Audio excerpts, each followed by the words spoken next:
Bismillahirrahmanirrahim. Assalamualaikum warahmatullahi wabarakatuh. Alhamdulillah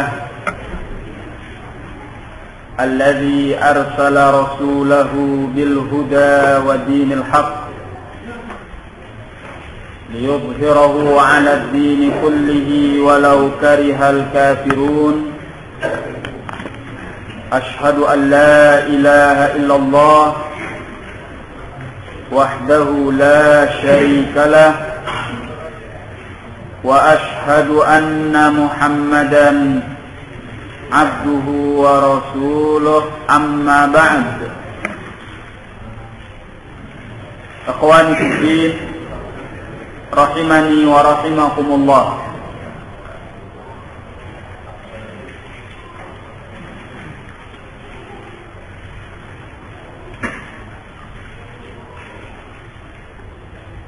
Ternyata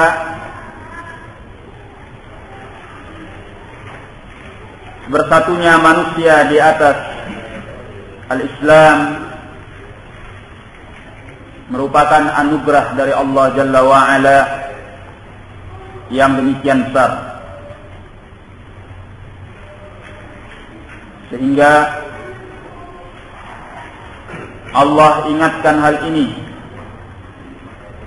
di dalam firman-Nya, fa'allafa baina qulubikum fa'asbahtum bi ni'matihi ikhwana. Maka Allah menjinakkan hati-hati di antara kalian sehingga kalian menjadi bersaudara karena kenikmatannya. Kalau bukan karena keutamaan dan nikmat dari Allah, tak satupun kuasa dari manusia yang mampu mempertemukan hati-hati di antara mereka. Allah Subhanahu wa ta'ala yang menjinakkan hati di antara kita dengan al-Islam. Kalau hanya dengan daya upaya dari seorang manusia atau siapapun dari kalangan manusia, niscaya mereka tidak akan mampu. Dari mana kita akan mengumpulkan ikhwan sedemikian banyak kalau bukan karena keutamaan Allah Azza wa Jalla? La bihaulina wala biquwwatina wala bikasrati ilmina wala bifasahatina walakin amrun aradahullahu azza wa jalla. Semua ini bukan dengan daya upaya kita, bukan pula dengan kekuatan kita, bukan pula dengan banyaknya ilmu kita, bukan pula karena kefasihan kita, bukan pula karena apapun yang kita miliki.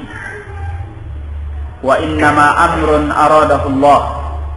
Hanya saja ini semua adalah perkara yang sudah diinginkan oleh Allah.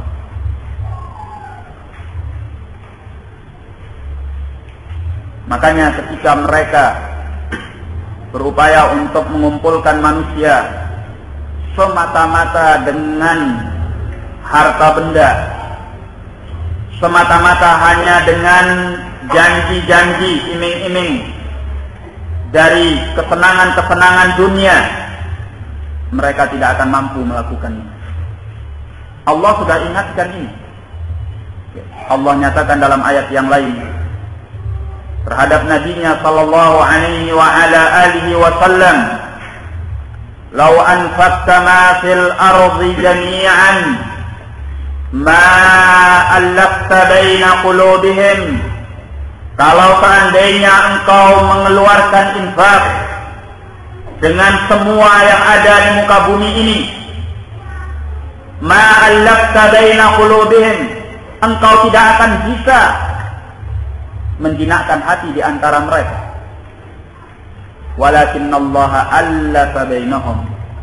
Akan tetapi Allah yang telah menjinakkan hati-hati di antara mereka. Oleh karena itu, kalau kita melihat kepada golongan-golongan, kelompok-kelompok, aliran-aliran, partai-partai, dan yang semacamnya, ketika mereka berupaya mengumpulkan manusia di dalam syiar-syiar mereka, mereka tidak akan mampu berbuat seperti Allah Azza wa Jalla yang mengumpulkan kaum muslimin di atas Islam dan di atas sunnah Rasulullah sallallahu alaihi wa ala alihi wasallam. Oleh karena itu, keutamaan Allah ini hendaklah kita jaga. Persaudaraan di atas Islam dan di atas sunnah Rasulullah sallallahu alaihi wasallam. Agama ini tidak mengajari kepada kita untuk fanatik kepada golongan-golongan tertentu, dan tidak pula kepada partai-partai tertentu, tidak pula kepada aliran-aliran tertentu, tidak pula kepada pemahaman-pemahaman tertentu, dan tidak pula kepada syiar-syiar tertentu. Agama ini hanya mengajarkan kepada kita untuk tunduk kepada Allah dan Rasul-Nya sallallahu alaihi wa ala alihi wasallam. Maka tidak benar kalau kita menegakkan al-wala wal bara, loyalitas kita atau sikap berlepas diri kita berdasarkan golongan, partai, kelompok, aliran, atau apa saja. Allah Subhanahu wa ta'ala telah menjadikan kita bersaudara di antara kaum muslimin di atas kitabullah dan sunnah Rasulullah sallallahu alaihi wa ala alihi wasallam. Cukup bagi kita itu. Ya. Kemudian kita pahami dengan pemahaman salafun salih untuk menjaga kita dari berbagai macam penyimpangan pemahaman, agar kita selamat daripada hawa nafsu yang disisipkan dan disusupkan ke dalam Islam ini oleh pihak-pihak yang tidak bertanggung jawab dan tidak takut kepada Allah Jalla wa'ala. Nah, ikhwani fid din rahimani wa rahimakumullah. Kemudian Allah menyatakan, wa kuntum ala syafa hufratin minan nari fa anqadhakum minha. Dan dahulu kalian berada di tepi jurang neraka, fa'anqadhakum minha, kemudian Allah selamatkan kalian daripadanya. Kadzalika yubayyinullahu lakum ayatihi la'annakum tahtadun. Demikianlah Allah menerangkan bagi kalian tanda-tanda kebesarannya, ayat-ayatnya, mudah-mudahan kalian mendapatkan petunjuk.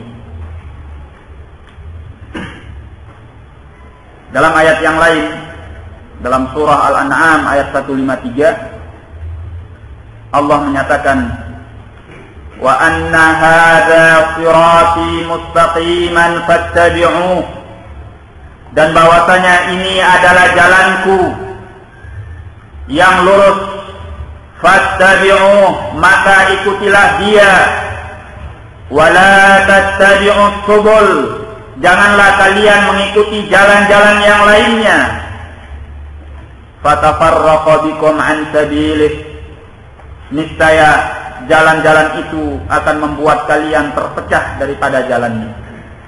Dzalikum wassaqum bihi la'annakum tattaqun. Itulah yang Allah wasiatkan kepada kalian, mudah-mudahan kalian bertakwa.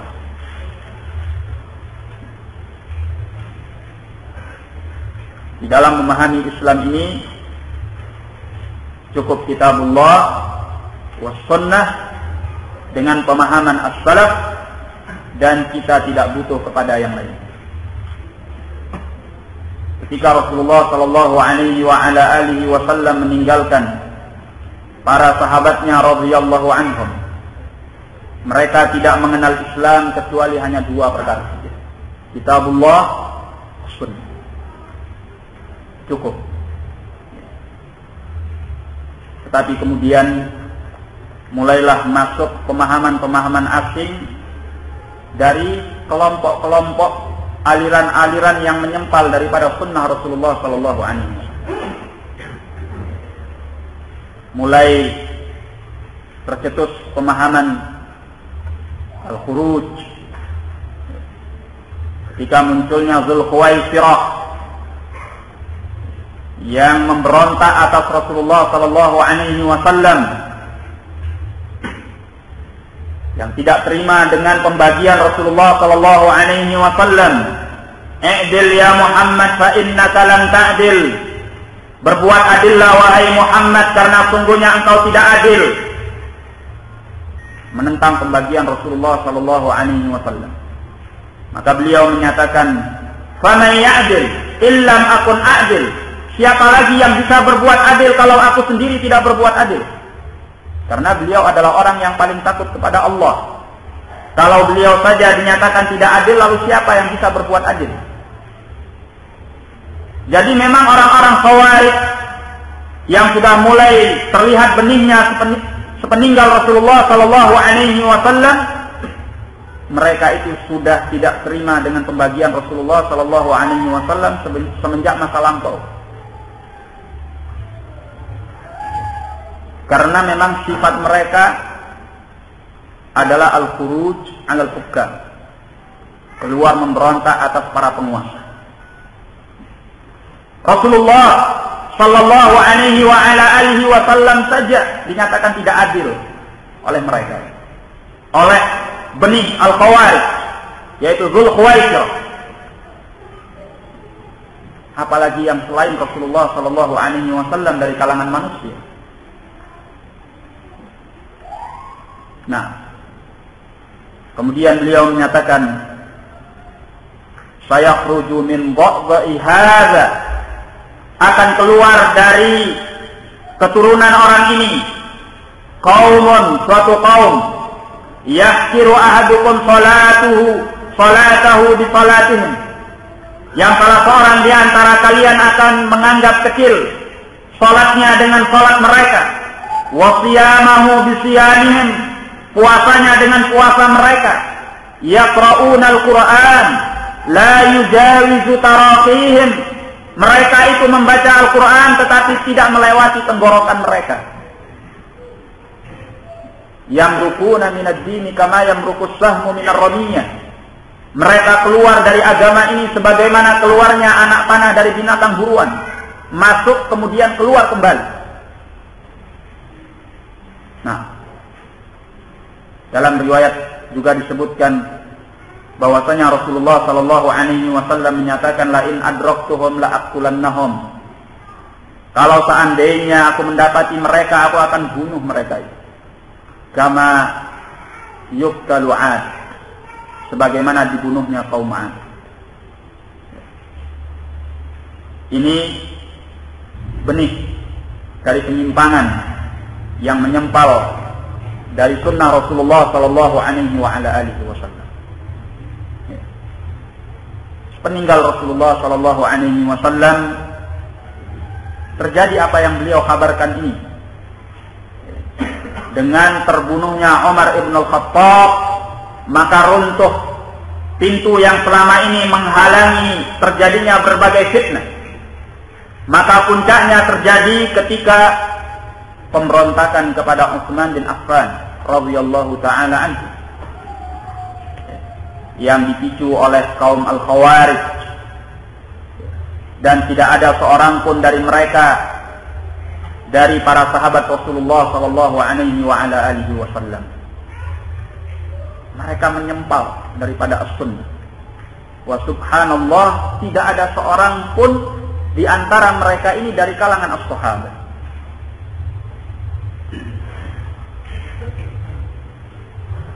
Sampai kemudian terjadilah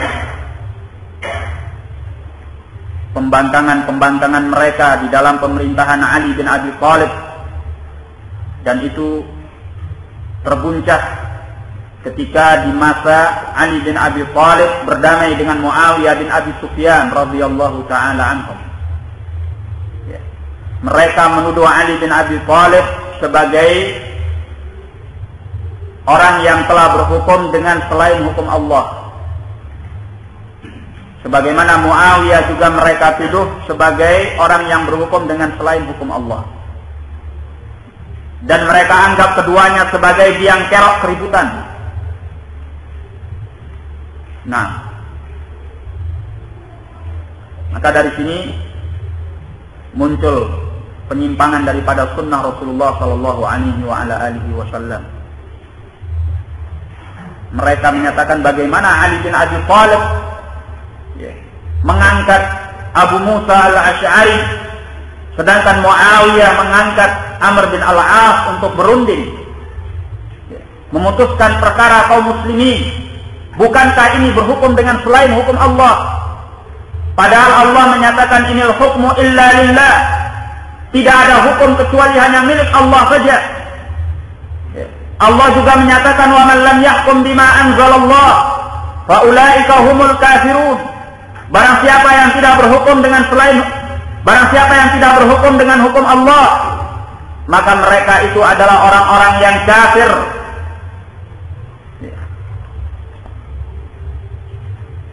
Sehingga mereka menyempal dari sunnah Rasulullah Sallallahu Alaihi Wasallam dan as-sahabat. Ketika mereka berkumpul di Harura, wilayah yang mereka gunakan sebagai basis perjuangan mereka, mereka didatangi oleh Abdullah bin Abbas. Abdullah bin Abbas menyatakan kepada mereka, aku datang dari sisi para sahabat Rasulullah Sallallahu Alaihi Wasallam. Apakah ada di antara kalian yang pernah bersahabat dengan Rasulullah Sallallahu Alaihi Wasallam? Mereka menjawab tidak ada. Ini sebenarnya satu poin yang menunjukkan kepada kita bahwa setiap orang yang menyempal dari pemahaman as-sahabah, maka berarti dia menyempal daripada sunnah Rasulullah Sallallahu Alaihi Wasallam. Maka ini diingatkan oleh Ibnu Abbas kepada Al-Khawarij. Apakah ada di antara kalian min ashabi Rasulullah Sallallahu Alaihi Wasallam? Adakah di antara kalian yang termasuk sahabat Rasulullah Sallallahu Alaihi Wasallam? Mereka jawab tidak. Fa'lam anni jitu min ashabi Rasulullah Sallallahu Alaihi Wasallam. Ketahui oleh kalian bahwasanya aku adalah dari sahabat Rasulullah Sallallahu Alaihi Wasallam. Kemudian terjadilah dialog antara Abdullah bin Abbas dengan Al-Khawarij yang menunjukkan bahwa mereka menyempal daripada sunnah Rasulullah Sallallahu Alaihi Wasallam. Mereka mengatakan bahwasanya Ali bin Abi Thalib dan barang siapa yang bersamanya telah keluar dari hukum Allah karena mengangkat Abu Musa al-Asy'ari untuk berunding dengan Amr bin al-As, dan mereka ridha dengan hukum keduanya. Berarti mereka telah berhukum dengan selain hukum Allah. Kemudian mereka juga menyatakan bahwasanya Ali bin Abi Thalib telah melepas jabatannya sebagai Amirul Mukminin ketika akan berunding dengan Muawiyah bin Abi Sufyan. Berarti bahwa Ali bin Abi Thalib adalah Amirul Kafirin. Kalau bukan Amirul Mukminin, apa lawannya? Ya Amirul Kafirin. Dangkalnya pemahaman mereka. Kemudian mereka mengatakan bahwa Ali bin Abi Thalib tidak mau menawan Aisyah radhiyallahu anha dalam kejadian Ghazwat Al-Jamal. Ini 3 poin yang mereka angkat di hadapan Abdullah bin Abbas. Maka Abdullah bin Abbas sebagai seorang yang faqih yang telah didoakan oleh Rasulullah sallallahu alaihi wasallam, Allahumma faqihhu fid din wa 'allimhu at-ta'wil. Ya Allah, fahamkan dia tentang agamamu dan ajari dia tentang at-tafsir. Abdullah bin Abbas menjawab 3 poin ini dengan ilmu sunnah Rasulullah sallallahu alaihi wasallam.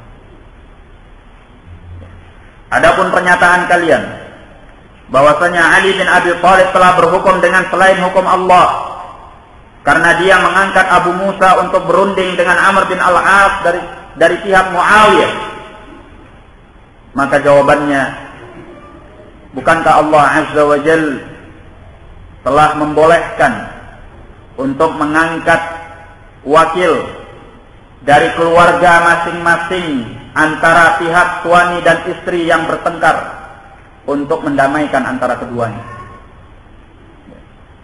Allah menyatakan di dalam Al-Quran, wa in khiftum shiqaqa bainihima fab'athu hakaman min ahlihi wa hakaman min ahliha in arada islahan yuwaffiqillahu bainahuma.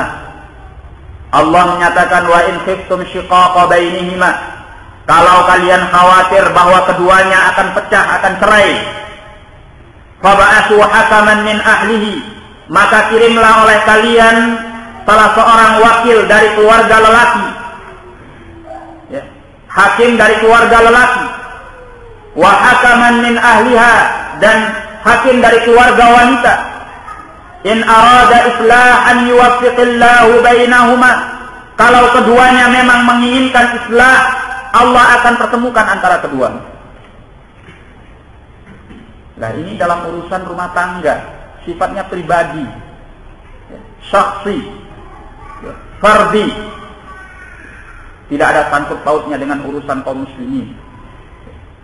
Maka bagaimana pendapat kalian dengan perbuatan Ali yang mengangkat wakil untuk menyelesaikan urusan kaum muslimin, urusan orang banyak, bukan fulan atau Allah,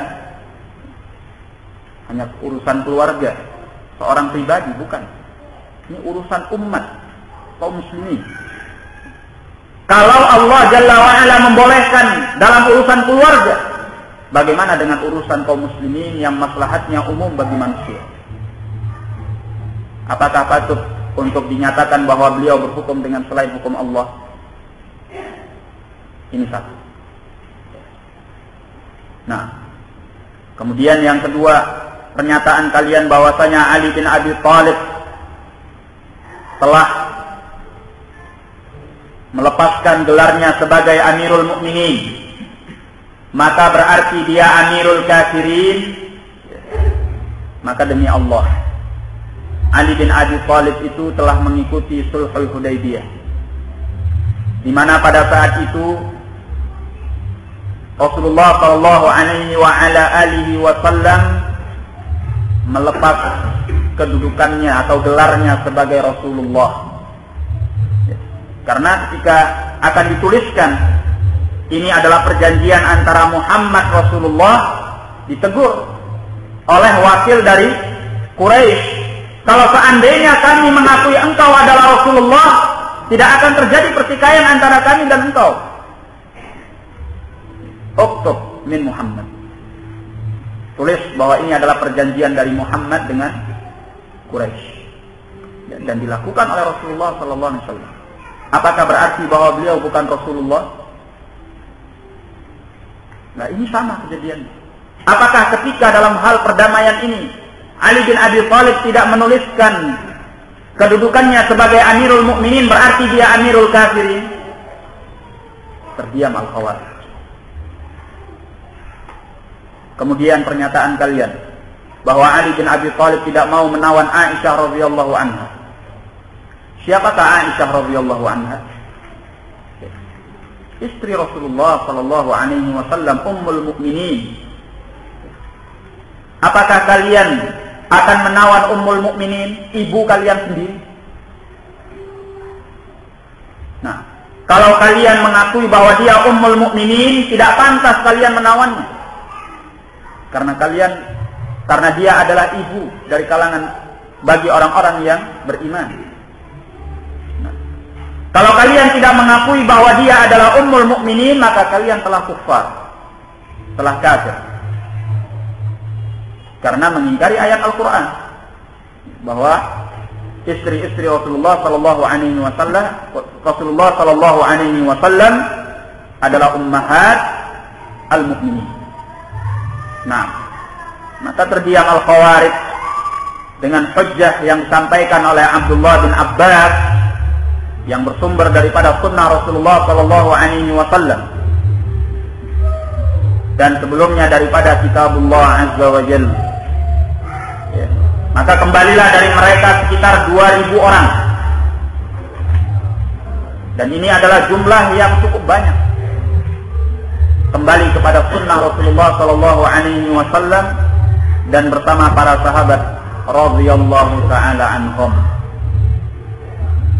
Memang al-Khawarij sebagaimana yang dinyatakan oleh Rasulullah sallallahu alaihi wasallam, sufahaul ahlam, hudatsaul asnan, sufahaul ahlam. Mereka itu adalah orang-orang yang usianya muda dan cetek ilmunya, dangkal ilmunya. Ya. Ini adalah awal penyimpangan daripada sunnah Rasulullah sallallahu alaihi wasallam. Untuk melawan al-Khawarij ini muncul pihak baru yang juga tak kalah ekstrim di dalam loyalitas kepada Ali bin Abi Thalib dan Ahlul Bait. Dimunculkan oleh seorang Yahudi yang bernama Abdullah bin Sabah. Sehingga mereka fanatik yang luar biasa kepada Ali bin Abi Thalib, tapi melampaui batas sampai menyatakan bahwa Ali bin Abi Thalib adalah ilah, sesembahan kaum muslimin, dan bahkan meyakini bahwasanya Ali bin Abi Thalib yang sepantasnya untuk mendapatkan risalah bukan Muhammad sallallahu alaihi wasallam. Ya. Maka Ali bin Abi Thalib mengumpulkan mereka ini, dan mereka diminta untuk bertaubat dari pendapat mereka. Dalam keadaan Ali bin Abi Thalib sudah mempersiapkan kayu bakar dan lubang yang besar, tetapi mereka tidak mau kembali. Akhirnya mereka dimasukkan oleh Ali bin Abi Thalib ke dalam lubang ini dan dibakar dengan api. Tapi mereka subhanallah semakin yakin bahwa Ali bin Abi Thalib adalah ilah. Kenapa? Karena kata mereka tidak ada yang membakar, menyiksa dengan api itu kecuali Rabbul Alamin. La yu'adzibu bin nar illa Rabbul Alamin. Tidak ada yang menyiksa dengan api kecuali Rabbul Alamin. Akhirnya mereka tetap dalam kekafiran. Inilah yang kemudian dikenal dengan aliran Syiah, ya, atau disebut pula dengan Ar-Rafidhah, yang fanatik kepada Ahlul Bait tetapi melampaui batas. Ya, kemudian bersusulan satu bid'ah dibalas dengan bid'ah yang lainnya, satu penyimpangan dilawan dengan penyimpangan yang lainnya. Ketika muncul Al-Qadariyah, muncul pula Al-Jabriyah. Al-Qadariyah menentang takdir, tidak mengimani takdir. Al-Jabriyah sangat fanatik di dalam menetapkan takdir. Ketika muncul Al-Murji'ah, ketika muncul Al-Khawarij, datang Al-Murji'ah, Al-Khawarij yang mengkafirkan kaum muslimin dengan dosa-dosa besar. Bahkan di antara mereka mengkafirkan kaum muslimin dengan dosa-dosa kecil. Jadi manusia ini dituntut oleh mereka seperti malaikat. Sulit. Jadi siapa yang tidak punya dosa? Nah, datang Al-Murji'ah sebagai lawan dari Al-Khawarij. Al-Murji'ah mengatakan imannya manusia itu semua sama, tidak ada yang beda.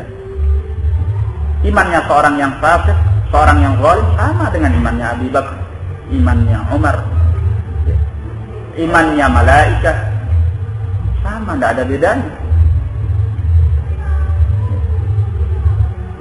Jadi satu bid'ah dilawan dengan bid'ah, terus muncul.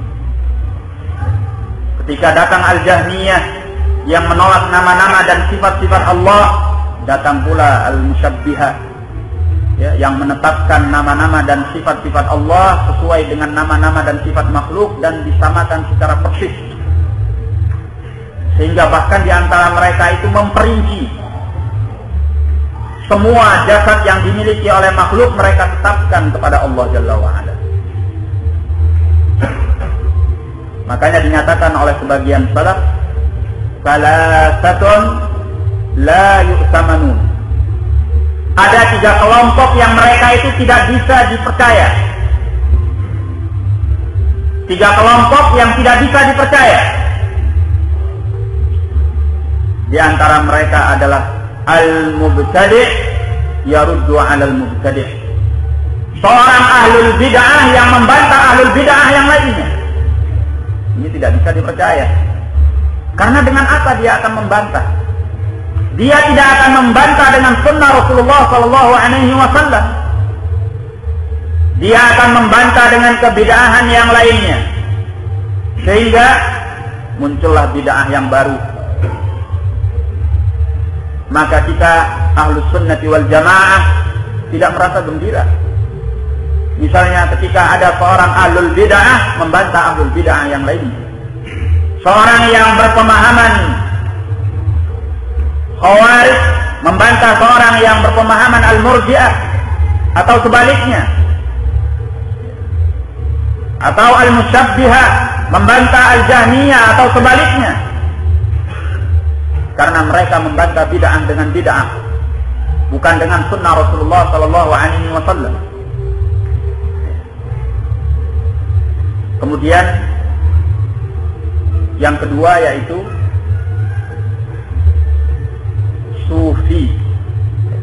Sufiyun. Yang kedua yaitu as-sufiyah. Orang-orang yang bermadzhab sufi. Mereka tidak bisa dipercaya. Karena tersebar di kalangan mereka cerita-cerita khurafat. Kemudian cerita-cerita dusta, hadis-hadis lemah, hadis-hadis palsu. Tidak bisa dipercaya. Karena agama mereka dibangun di atas mimpi, khayalat. Nah, kemudian yang ketiga yaitu al-qassas. Al-qassas yaitu tukang cerita. Ya, karena di masa lampau sebagian manusia berdiri di hadapan kaum muslimin di masjid-masjid menyampaikan kisah-kisah, tetapi dengan riwayat-riwayat lemah, riwayat-riwayat palsu. Dalam rangka apa? Dalam rangka untuk mencari nafkah. Karena kalau selesai cerita, kaum muslimin melemparkan infak, sedekah. Nanti dia akan membentangkan imamahnya. Qala fulan haddatsana fulan, tapi ceritanya cerita dusta. Riwayat-riwayat palsu atau lemah. Pernah suatu ketika Al-Imam Ahmad rahimahullah bersama Al-Imam Yahya bin Ma'in duduk di suatu majlis di sebuah masjid. Ada seorang dari qassas yang menyampaikan kepada kaum muslimin kisah-kisah dengan riwayat-riwayat lemah. Sampai dia menyatakan haddatsana Ahmad wa Yahya bin Ma'in. Terus dia menyampaikan riwayatnya. Manusia tercengang. Luar biasa. Ya. Al-Imam Ahmad bersama Yahya bin Ma'in juga tercengang. Tapi cengangnya beda. Ini loh, kok ada riwayat seperti ini? Karena keduanya tidak pernah menyampaikan riwayat yang disampaikan oleh orang ini. Ketika dia selesai, kemudian manusia sudah melemparkan sedekah mereka, ya, tinggal giliran Al-Imam Ahmad dan Yahya bin Ma'in. Orang ini datang. Kemudian ditanya oleh keduanya, dari siapa engkau dengarkan riwayat itu? Haddatsani Ahmad wa Yahya bin Ma'in. Telah menceritakan kepadaku Ahmad dan Yahya bin Ma'in. Maka berkata Imam Ahmad, saya Ahmad bin Hanbal wa hadza Yahya bin Ma'in. Bangkit dia. Memangnya sak dunia kalian saja yang namanya Ahmad bin Hanbal dan Yahya bin Ma'in. Banyak yang lainnya. Saya diceritakan oleh Ahmad bin Hanbal dan Yahya bin Ma'in yang lain, bukan kalian. Kemudian ditinggal pergi oleh keduanya. Nah, ini diceritakan oleh Al-Imam Ibnu Katsir rahimahullah di dalam kitab beliau tentang Mustalahil Hadis, Al-Ba'ithul Hadis di Mustalahil Hadis. Baik. Atau di dalam ta'liq terhadap kitab ini. Nah,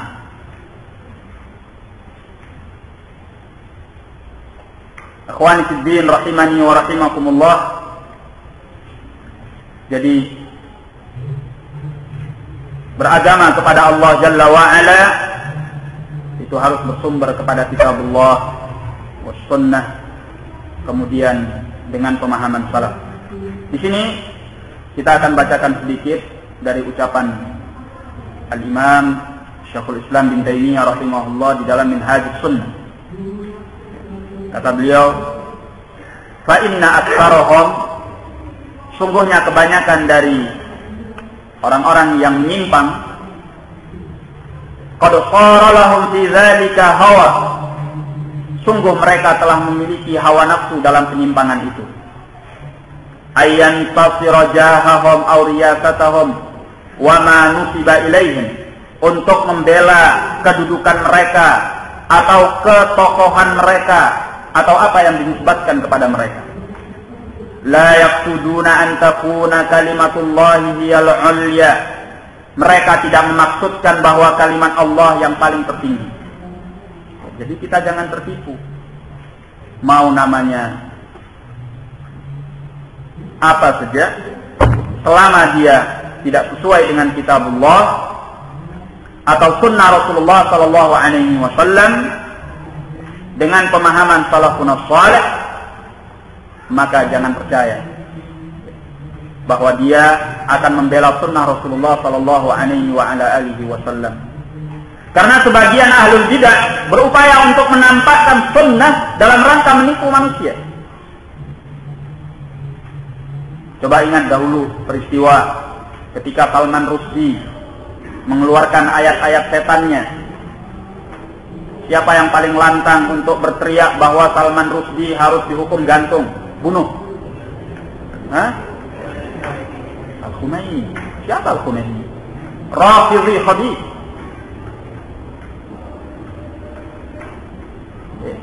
Rafidhi. Nah, apakah dengan ini berarti dia akan membela sunnah Rasulullah SAW? Jangan kita tertipu. Demikian pula ketika sebagian kelompok aliran, mereka kemana-mana pakai siwak,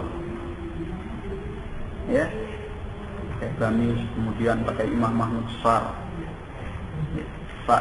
nampan gede. Kalau ketemu dengan orang murah senyum sambil dipegang pundaknya, masya Allah ya akhi, masya Allah. Tahu kan maksud saya? Nah, apakah yang seperti ini kemudian kita kata, oh masya Allah ini orang berarti membela sunnah Rasulullah SAW? Lah, sengaja mereka menampakkan penampilan sunnah dalam rangka menipu manusia. Oleh karena itu, menilai bukan hanya dengan bagian parsial daripada pemahaman mereka atau apa yang mereka tampakkan. Tapi kita harus melihat secara mujmal, secara global dari apa yang mereka punya. Benarkah mereka membela sunnah Rasulullah Sallallahu Alaihi Wasallam atau tidak? Nah, demikian pula kelompok-kelompok lain. Sebagian mereka menyuarakan kesejahteraan, sebagian mereka menyuarakan persatuan, sebagian mereka menyuarakan syiar-syiar yang secara umum merupakan kebaikan, diajarkan oleh sunnah Rasulullah Sallallahu Alaihi Wasallam. Tapi apakah benar mereka membela sunnah Rasulullah Sallallahu Alaihi Wasallam, atau ada kepentingan yang membonceng di belakangnya, kepentingan politik, kepentingan kursi, kepentingan kedudukan, atau yang lainnya. Nah, sehingga kita jangan tertipu. Mereka-mereka yang menyuarakan al-islah wal adl, atau menyuarakan syiar-syiar yang semacam ini, kesejahteraan, keadilan, perdamaian dan sebagainya, bahkan mereka yang sangat benci kepada ahlus sunnati wal jamaah,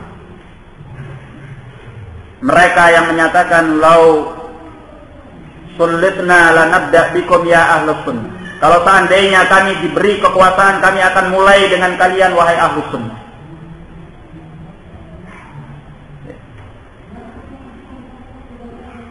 Jadi sebagaimana yang dinyatakan oleh Syekhul Islam bin Taimiyah rahimahullah, mereka itu mesti punya hawa nafsu yang dengannya mereka akan menolong kedudukan mereka atau ketokohan mereka, atau apa yang dinisbatkan kepada mereka.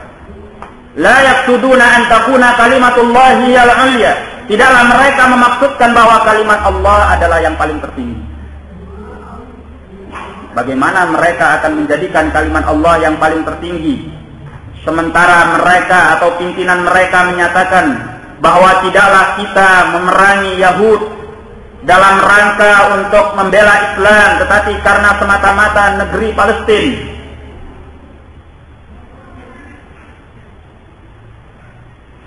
Nah, bagaimana mereka akan membela sunnah Rasulullah Sallallahu Alaihi Wasallam, sementara mereka menyatakan bahwasanya antara kita dengan Yahudi atau Nasrani ada ikatan tali kasih sayang. Nah, ini semua karena mereka tidak mengikuti sunnah Rasulullah Sallallahu Alaihi Wasallam, tapi pada hakikatnya membela hawa nafsu. Wa ayyakuna ad-dinu kulluhu lillah. Tidaklah maksud mereka bahwasanya agama itu seluruhnya milik Allah. Bal yaghdabuna ala man khalafahum wa in kana mujtahidan la yaghdabu Allahu alaih. Bahkan mereka murka, bahkan mereka marah kepada siapa yang menyelisihi mereka walaupun dia seorang mujtahid, yang Allah tidak murka kepadanya.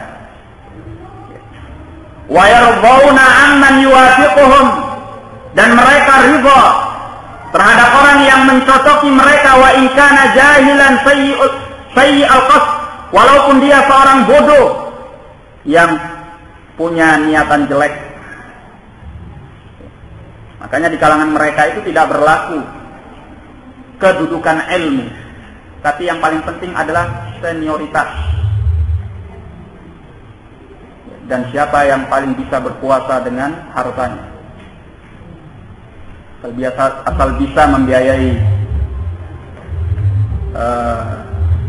beban kampanye, ya, dia yang diangkat. Bukan perhitungan bahwa dia alim, berilmu tentang kitabullah, sunnah, memahami dengan baik Islam ini dengan pemahaman yang benar. Bukan. Nah, yang penting bagi mereka cocok, ya. Oh, dia paling lama ngajinya sama kita dan loyalnya kelihatan. Nah, walaupun dia bodoh, tidak bisa baca Quran, tetap ditokohkan.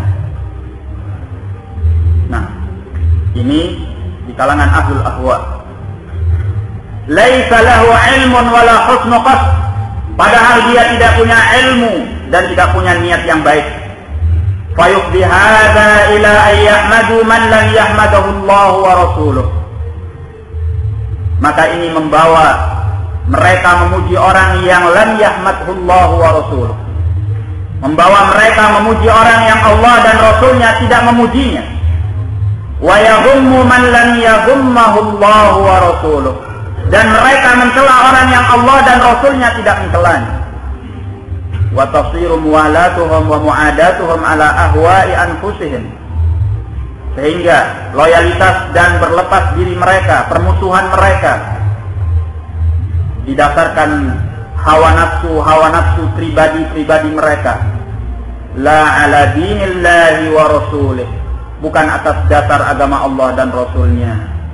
Kemudian sampai beliau menyatakan, wa min guna tansya'ul fitanu bainan nas, dari sini maka lahirlah fitnah-fitnah di kalangan manusia.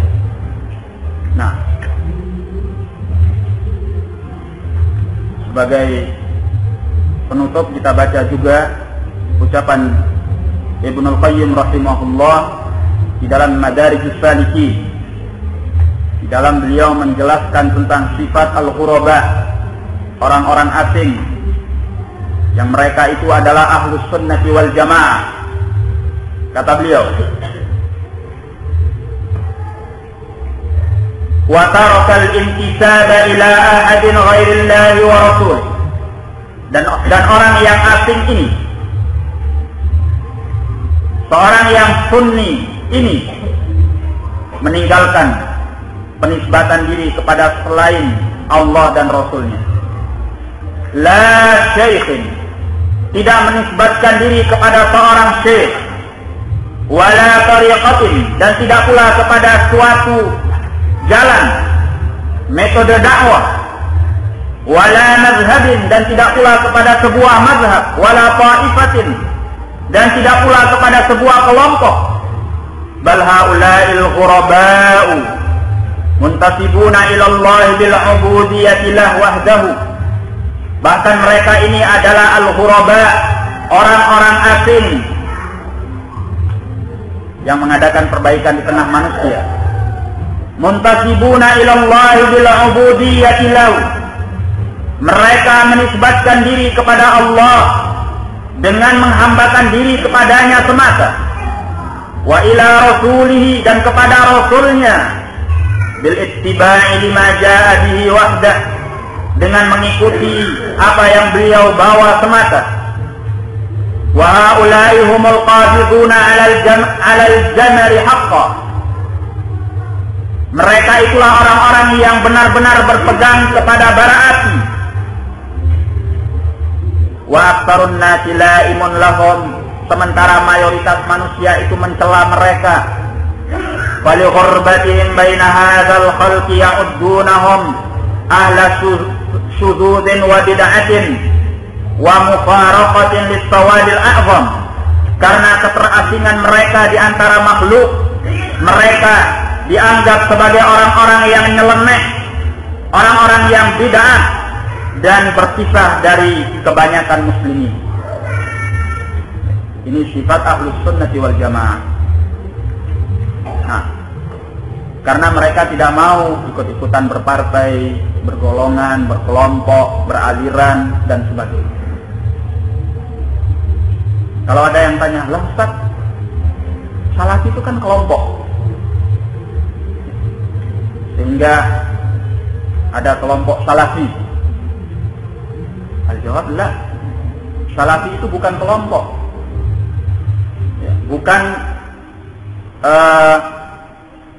aliran yang menyempal, tetapi Salafi itu hanya sekedar memberitahu bahwa seorang yang menyatakan dirinya Salafi artinya dia itu orang yang berpegang dengan kitabullah dan sunnah Rasulullah sallallahu alaihi wasallam, ya, serta dengan pemahaman salaf. Itu saja, hanya sekedar memberitahu. Kalau ada yang menyatakan, lah, ya jangan menyebut Salafi karena terkesan ada kelompok aliran dengan nama ini. Ya bilang saja, saya mengikuti kitabullah, mengikuti sunnah, ya, dengan pemahaman salaf. Ya kepanjangan ya akhi. Kamu menyatakan saya mengikuti kitabullah, sunnah dengan pemahaman salaf, itu namanya Salafi. Sehingga ini bukan kelompok, bukan aliran, bukan organisasi, dan bukan partai. Kalau ada yang membuat kelompok, partai, aliran dengan nama Salafi, keliru. Ini jelas perbuatan bid'ah. Salafi itu adalah hanya sekedar penisbatan diri kepada pemahaman as-sahabah radhiyallahu ta'ala. Sebagaimana dinyatakan oleh Syekh Bakar Abu Zaid rahimahullah, kalau seandainya di alam Islam ini tidak ada kelompok-kelompok yang menyimpang dan menentang sunnah Rasulullah Sallallahu Alaihi Wasallam, kita akan buang semua nama-nama dan gelar. Tidak perlu nyebut saya salafi atau ahlus sunnati wal jamaah. Tidak perlu. Cukup kita menyatakan apa? Kita adalah muslimun, mukminun, ibadallah. Sebagaimana Allah telah menamakan kita dengan ini. Kita menamakan diri dengan ahlus sunnati wal jamaah atau salafiyun hanya dalam rangka membedakan diri supaya tidak samar di tengah-tengah manusia. Ketika ahlul ahwa wa ahlul bidah masing-masing menisbatkan diri kepada kelompoknya, alirannya, tokohnya, pimpinannya, maka dalam rangka supaya umat ini jelas al-haq itu adalah al-haq, al-batil itu adalah al-batil, kita nyatakan bahwa kita salafiyun. Apa maksudnya? Kita mengikuti kitabullah, sunnah dengan pemahaman as-sahabah, at-tabi'in dan atba'ut tabi'in. Nah, demikian pula pernyataan ahlus sunnati wal jamaah, artinya kita mengikuti sunnah dan berkumpul di atas as-sunnah. Tidak seperti ahlul ahwa wal furqah, mereka berada di atas hawa nafsu dan perpecahan. Jadi ini bukan kelompok dan bukan pula aliran. Sekarang ini diupayakan oleh pihak-pihak tertentu yang tidak suka terhadap ahlus sunnati wal jamaah, bahwa yang namanya ahlus sunnati wal jamaah atau salafiyin adalah kelompok dan aliran. Lihat tuh kelompok salafi. Loh, bukan kelompok, maaf saja. Ini hanya penisbatan diri, hanya sekedar untuk membedakan. Kalau seandainya kalian membuang nama-nama kalian, tidak ada nama Qadari atau Murji'i atau Jahmi atau Khariji, tidak pula Ikhwani, Tablighi, Sururi atau yang lainnya. Kalau tidak ada pemahaman-pemahaman yang menyempal, yang menyimpang ini dari sunnah Rasulullah Sallallahu Alaihi Wasallam, kami tidak akan menamakan diri dengan sunni atau salaf. Kita semua akan menamakan diri dengan muslimun, mukminun, ibadallah. Jadi demikianlah kita beragama kepada Allah Azza wa Jal dengan sumber yang jelas dan dengan bersatu di atas kitabullah, sunnah Rasulullah Sallallahu Alaihi Wasallam dengan pemahaman as-salaf. Nah, kita cukupkan sampai di sini. Lebih dan kurangnya saya mohon maaf. Yang benar datangnya dari Allah, yang keliru datangnya dari saya dan asy-syaitan. Wabillahi taufiq wal hidayah. Assalamualaikum warahmatullahi wabarakatuh.